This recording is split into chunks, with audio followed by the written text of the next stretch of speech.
Cuidado, pois a dieta low carb pode gerar perda de massa magra. É o que diz uma matéria num portal de notícias populares. Mas o que a ciência diz sobre isso?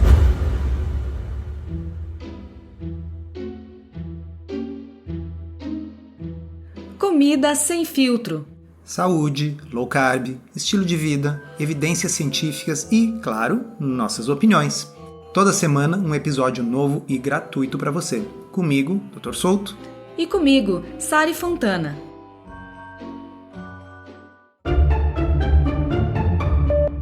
As pessoas me mandam coisas pela rede social, mandam coisas por WhatsApp, e muitas vezes são coisas tão absurdas que a gente dá risada e deleta, mas eu acho que pode ser um serviço de utilidade pública a gente explicar por que essas coisas são absurdas, porque muita gente é nova nesse mundo da low carb e cai nesse tipo de coisa, né? O título da matéria é o seguinte: Efeito sanfona. Nutricionista alerta para os perigos da dieta low carb. Então a gente vai ler alguns trechos e comentar para vocês porque vale a pena. Além do risco de não conseguir chegar aos objetivos, as dietas rigorosas podem produzir o famoso e temido efeito sanfona, como também levar à compulsão alimentar e à obesidade. E aqui ela está falando de low carb como a tal dieta restritiva. Nesse momento eu sugiro que quem ainda não escutou, vá lá e escute o episódio número 9, no qual nós tratamos sobre essa questão das dietas restritivas e, em resumo, toda e qualquer intervenção alimentar que traga resultado é, por definição, restritiva.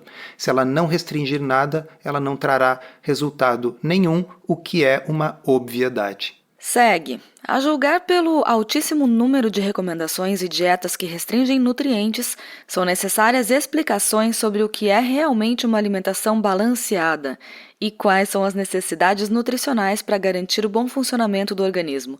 Só assim é possível entender o que torna um hábito alimentar saudável. Mais uma vez no mesmo episódio número 9, vocês vão poder ouvir o que a gente pensa sobre alimentação balanceada. E já adiantando, alimentação balanceada é aquilo que a pessoa que está escrevendo o texto considera certo. Por definição, ela define o seu certo como balanceado e o dos outros como desbalanceado. E balanceado, na opinião desta pessoa que está escrevendo, é 55% de carboidratos e 15% de proteína, por exemplo. Ela está dizendo aqui que em uma alimentação convencional, o que seria, né? É a que ela come. Os carboidratos correspondem de 50% a 55% da ingestão diária. Para a nutricionista, o principal erro cometido nesse plano alimentar é cortar todos os carboidratos da alimentação e adotá-lo por conta própria. Perigoso, né? Reduzir a quantidade de açúcar e farinha. Nossa, muito perigoso, né? Eu consigo imaginar as deficiências nutricionais que a falta de pão, biscoito, croissant, churros podem provocar. São essenciais. Especialmente para os músculos, né? Deixa eu ler aqui mais um entre aspas. Ao submeter o corpo a uma privação extrema do nutriente, existe o risco de haver uma diminuição no metabolismo basal, pois o organismo vai entender que precisa economizar suas reservas, inclusive a gordura. Isso simplesmente não é verdade. Na realidade, o que ocorre é quando a gente perde peso com qualquer estratégia, a gente tem uma redução do metabolismo basal, que é uma forma do corpo se defender contra a perda de peso. Agora, que a restrição de carboidratos irá provocar uma redução do metabolismo basal por causa da redução de carboidratos, isso simplesmente não é verdade e está super bem demonstrado na literatura.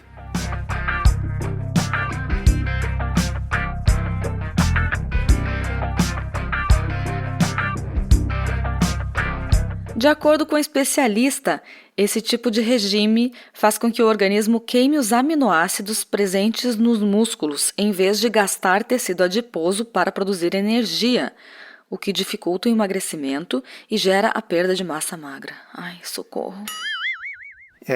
Não sei se vocês já viram o que acontece quando se corta o pescoço de uma galinha. Quem se criou no interior, aí, a galinha sai caminhando sem pescoço, né? Então é mais ou menos como alguns mitos dentro da nutrição, que eles se recusam a morrer. É como uma galinha Degolada.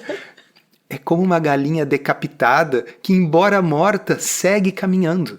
E esse aqui é um dos exemplos. Em 2014, eu escrevi uma postagem no blog, eu vou deixar a referência para vocês, e nessa postagem eu já falava disso e já tinha citações de artigos escritos por nutricionistas naquela época, 2014, falando a mesma besteira. Eu tô rindo aqui, mas é de nervoso. Eu fico bem nervosa quando leio essas coisas, é sempre a mesma história. Bom, então vamos falar sobre dois aspectos, Sari. O primeiro em termos de mecanismo, que é o que ela citou ali, o mecanismo, que vai precisar retirar os aminoácidos dos músculos para transformar em glicose, já que você não está comendo glicose. E a outra coisa é o que realmente importa, a realidade, estudos com desfecho concreto. Afinal, perde-se massa magra? É impossível ganhar massa magra em low carb? Esses estudos já foram feitos, isso já está respondido. Então, vamos começar pelo mecanismo? Vamos lá. Existe um pingo bem pequeno, uma gotícula de verdade no que ela falou. Aminoácidos são utilizados, sim, para produzir glicose num processo chamado de gliconeogênese. O nosso corpo, por mais que a gente não coma carboidratos, ele sempre vai ter glicose disponível no sangue. Qualquer pessoa que coma 0 carboidratos por um período longo de tempo, quando for medir a sua glicose, ela vai estar normal, ela não vai estar super baixa, a pessoa não vai estar em hipoglicemia. O nosso fígado produz glicose com muita facilidade. E este processo chama-se gliconeogênese. E a gliconeogênese, ela pode ser feita a partir de aminoácidos que estão presentes em proteínas, e ela pode ser feita a partir do glicerol que está presente nos triglicerídeos, ou seja, na gordura. Bom, mas esses aminoácidos não precisam vir do músculo. Aí é que está o erro do pensamento de mecanismo dela. Se você come proteína, se você come aminoácidos na sua dieta, se você tem uma dieta rica em proteína, como é a dieta low carb, por que diabos o corpo tiraria os aminoácidos dos seus músculos se você está comendo aminoácidos? Não faz nenhum sentido. Pensa na dificuldade que é para o corpo, por metabolismo, buscar essa proteína, esses aminoácidos dentro dos músculos, em vez de usar aquilo que está sendo ingerido. Então, essa é uma falha, mas é incrível como isso é repetido. Está lá na minha postagem de 2014, nós estamos em 2021 falando sobre o mesmo raciocínio errôneo. Porém, mais importante do que a gente saber a questão do mecanismo, porque mecanismos pavimentam o caminho para o inferno. Sempre tem alguma rota metabólica que a gente desconhece. O importante é pegar pessoas, submetê-las a uma dieta low carb, medir a massa muscular antes e depois e ver o resultado. E é isso que fala esse ensaio clínico randomizado? Então, essa postagem de 2014 cita um ensaio clínico randomizado que avaliou isso, mas existem muitos outros. O que esse estudo avaliou? Ele avaliou um grupo de 148 indivíduos que foram acompanhados por 12 meses, sendo que eles foram randomizados para 2 grupos, um grupo low carb com calorias à vontade e um grupo low fat high carb. O que aconteceu? O grupo low carb perdeu mais peso. Novidade, né, Sari? Pois é. Mas o que a autora do texto diz que foi perdido de fato? Gordura? Ela diz assim: retirando os carboidratos da dieta, você elimina também a forma de estocagem de água nos músculos, ou seja, uma restrição severa desse macronutriente pode até reduzir o peso corporal, eliminando água principalmente. Entretanto, o que acontece é a perda de massa magra, já que a água não se mistura com a gordura. Vamos lá. Olha só, de fato, na primeira semana de uma dieta low carb se perde água. Mas vamos ver o que aconteceu com os nossos 148 pacientes randomizados por 1 ano entre uma dieta low carb e uma dieta low fat. O grupo low carb perdeu mais gordura e essa perda de gordura foi mantida por 12 meses. Já o grupo que reduziu gordura na dieta perdeu menos gordura e ao final de 12 meses estava com mais gordura no corpo do que quando começou. Olha que interessante. E aí vamos ver o que aconteceu com a massa magra, porque o estudo utilizou métodos padrão ouro para medir essas coisas. E o que o estudo mostrou? Que houve um aumento repito, um aumento da massa magra no grupo que fez low carb, e isso se manteve por 12 meses. Porém, no grupo que fez low fat, houve uma diminuição da massa magra no final de 12 meses. Vocês entendem que não está apenas errado, ela está diametralmente errada, é o oposto do que está sendo afirmado. Então, as pessoas simplesmente afirmam coisas que a literatura não corrobora. Aí vocês vão dizer, é o único estudo. Não, existe um estudo muito interessante que foi publicado há ainda mais tempo, em 2012. Ele foi um estudo feito com ginastas de elite da equipe olímpica da Itália. Então, nós estamos gravando isso agora aqui, próximo das Olimpíadas de Tóquio. Está todo mundo vendo o que é o grau de preparo e o que é a força dessas atletas. E o que eles fizeram? Eles randomizaram atletas olímpicas de ginástica para uma dieta very low carb cetogênica, ou seja, uma dieta realmente com pouquíssimos carboidratos, versus uma dieta normal. E o que houve foi uma perda seletiva de gordura. Houve inclusive um certo aumento de massa magra nessas atletas, mas não chegou a atingir significância estatística, portanto nós não podemos afirmar que elas ganharam músculo, mas com certeza não perderam, e eles mediram e elas também não perderam força. Então, não apenas em gente como você e eu, que não é atleta de elite, mas até mesmo em atletas de elite, não apenas não ocorre perda de massa magra, como ocorre a perda seletiva de gordura. Então, o papel, assim como o papel higiênico, aceita qualquer coisa. A gente não afirma simplesmente, é assim. Não, tem que ter as referências bibliográficas. Na postagem lá do blog, vocês têm as referências. E por fim, vamos colocar mais uma referência, esta mais recente, de 2017. Sari, você acha que dá para ser fraquinho e fazer crossfit? Não. Pois bem, o que será que acontece se a gente pegar atletas de CrossFit e submetê-los randomizadamente a uma dieta tradicional versus uma dieta low carb, cetogênica, super baixo carboidrato? Será que a falta da glicose vai impedir os músculos de contraírem? Será que eles vão acabar perdendo toda a sua massa magra e vão perder performance? Será que o único peso que eles vão perder é músculo? Será que é isso? Sim, de acordo com o que ela fala aqui, seria um desastre, eles não conseguiriam praticar o esporte e ficariam definhando. E como diz o texto do portal de notícias, ela é uma especialista, portanto, ela deve estar certa, né? Sabe o que está falando. Então, deixa eu ver aqui o que aconteceu neste ensaio clínico randomizado. 27 atletas de CrossFit foram aleatoriamente designados para uma dieta cetogênica ou controle, e esse estudo foi conduzido por 6 semanas. E o que aconteceu é que houve uma diminuição significativa, não no percentual de água deles, houve uma redução significativa no percentual de gordura corporal, massa gorda, peso e índice de massa corporal, enquanto foi mantida a massa magra e melhorada a performance.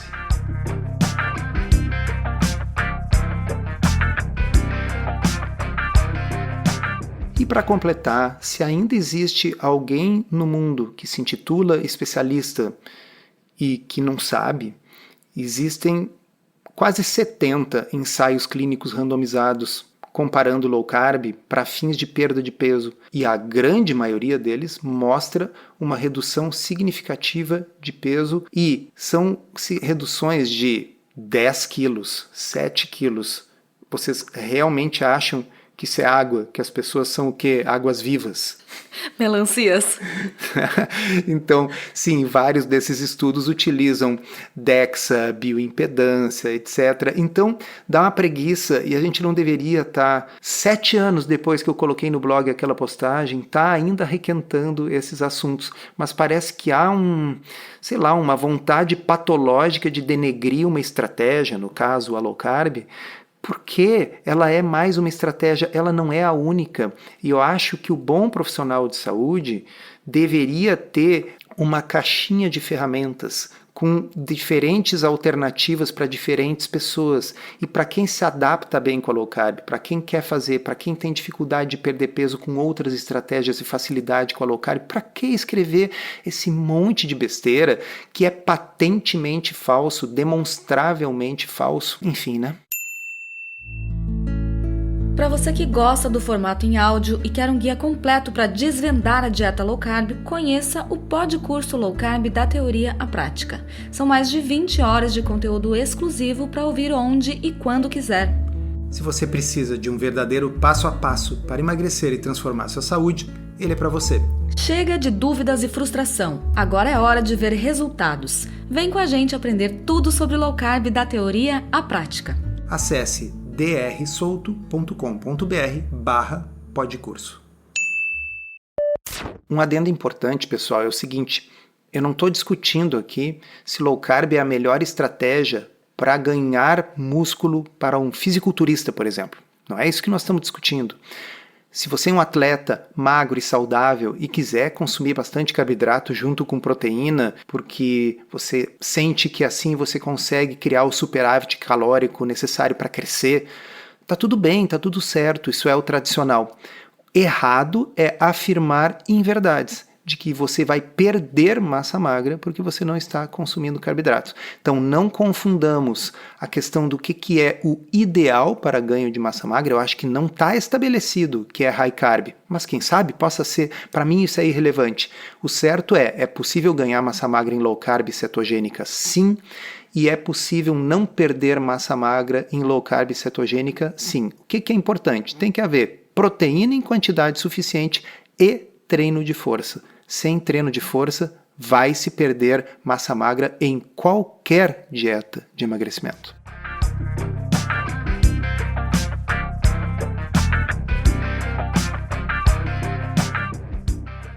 E agora a gente vai responder uma pergunta da Tânia Cardoso, que enviou lá no canal exclusivo para alunos do Podcurso Low Carb da Teoria à Prática. E pelo jeito que ela escreveu, eu acho que ela é portuguesa. Olha só, estou a treinar 3 vezes por semana e sempre vou em jejum. Só tomo um cafezinho puro. Isso prejudica ou eu devo comer proteínas antes? É uma boa pergunta e se encaixa bem no assunto do nosso podcast de hoje. Então, depende. Em princípio, não prejudica. Mas veja, também não é verdade que se você treinar em jejum, você irá emagrecer mais. Este ensaio clínico já foi feito. E o emagrecimento não aumenta porque a pessoa treina em jejum. Então a decisão de treinar em jejum ou não, ela deve ser uma decisão de preferência pessoal. Tem pessoas que se sentem melhor quando treinam em jejum. Eu, por exemplo, não consigo comer antes de ir para academia. Também o horário que eu frequento a academia é de manhã. Para mim não é um sacrifício pular o café da manhã, mas é um grande sacrifício quando eu tomo o café da manhã e preciso ir para academia depois, porque eu fico passando mal o tempo todo. Não dá certo, me arrependo. Já para outras pessoas existe inclusive um benefício subjetivo, a impressão de que a pessoa treina melhor se tiver comido alguma coisa. Então isso aí, em primeiro lugar, é uma questão de opção. Mas existe alguma ciência sobre o assunto? Sim, existe. Existe uma meta-análise, que nós vamos colocar o link aqui, que mostra que desde que o consumo de proteína seja adequado dentro das 24 horas, a questão do timing, se logo antes, logo depois, parece ser relativamente irrelevante no que diz respeito a desfechos concretos, quer dizer, a hipertrofia. O que nós temos na literatura, e o pessoal da área do esporte aí vai saber reconhecer isso, são estudos de desfecho substituto, estudos que medem a síntese proteica no músculo com biópsia do músculo. Mecanismo, né, pessoal? E mecanismo pavimenta o caminho para o quê? Inferno. Isso. Então, para mim, não interessa exatamente saber se eu estou com a síntese proteica maior ou menor, se eu comer antes ou depois do treino. Eu quero saber daqui a 90 dias se eu estou com o meu músculo maior ou não, se eu tenho mais hipertrofia.